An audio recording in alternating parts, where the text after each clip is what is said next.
Hello everyone, আসসালামু আলাইকুম। অনেক দিন পরে আপনাদের সাথে একটি ডেইলি ব্লগ নিয়ে হাজির হয়ে গেলাম।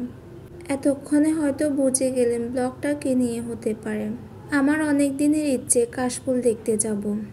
তো ইচ্ছে যখন করতেছে অবশ্যই যাইতে তো হবে। তো সেদিন চলে গেলাম কাশফুল দেখতে।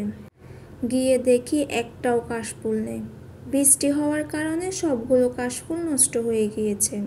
যেহেতু এত কষ্ট করে গিয়েছি আর কি করব, ওইখানে গিয়ে গরম গরম 1 কাপ রং চা খেয়ে নিলাম। চাটা অনেক মজা ছিল। চায়ের সাথে পেলাম চাল বাঙাও, তার কারণে চায়ের টেস্টটা আরও বেড়ে গিয়েছে। এরপর আর কি, এত কষ্ট করে যেহেতু গিয়েছি কিছু ছবি ভিডিও তো নিতে হবে।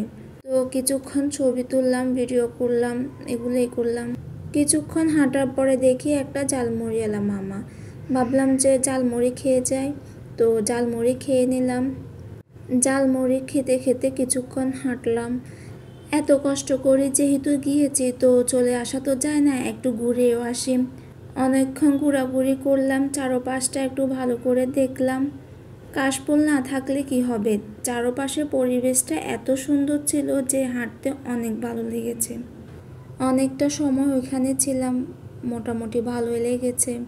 পরিবেশটা এত সুন্দর ছিল যে যে কেউ গেলে মনটা এমনিতেই ভালো হয়ে যাবে। কাশফুল দেখতে গিয়েছি ঠিকই, কাশফুল না দেখলে কি হয়েছে, কচুরি ফেনার ফুলগুলো এত সুন্দর ছিল যে সেগুলোই দেখে চলে আসতে হয়েছে। এরপর কিছুক্ষণ হাঁটাহাঁটি করার পর দেখতেছি যে পুরো আকাশটা কালো হয়ে আসছে, যে কোনো সময় বৃষ্টি নামতে পারে। যেও কি কাশফুল দেখতে গেছি, কাশফুল তো দেখলামই না, উল্টা আরও তাড়াহুড়ো করে বৃষ্টির ভয়ে চলে আসতে হয়েছে। তো কি আর করব, সব কিছু মিলাই শেষে মনটা খারাপ করে চলে আসতে হয়েছে। আর সব কিছু মিলাই আলহামদুলিল্লাহ ভালোই লাগলো বিকালটা। আমার এই ছোট্ট ব্লগটা আপনাদের কাছে ভালো লাগলে অবশ্যই লাইক কমেন্ট শেয়ার করবেন। আজকের মতো আল্লাহ হাফেজ।